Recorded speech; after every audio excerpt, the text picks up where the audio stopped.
আজি দুপৰীয়াৰ সাজত মই বনালোঁ এখন মিক্স চব্জিৰ গ্ৰেভি।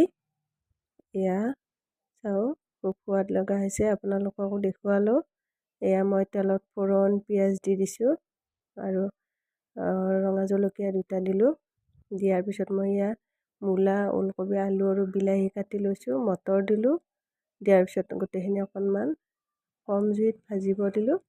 দিয়াৰ পিছত গ্ৰেভিৰ কাৰণে মই ইয়াতে পিঁয়াজ, বিলাহী, ৰঙা জলকীয়া, কেঁচা জলকীয়া দুটা, আদা, নহৰু গোটেইখিনি দি গ্ৰাইণ্ড কৰি লৈ মই চব্জিখিনি দি দিলোঁ।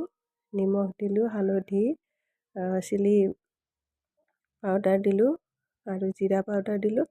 গোটেইখিনি ধুনীয়াকৈ ভাজি লৈ অলপ পানী দি দিলোঁ সিজিবৰ কাৰণে।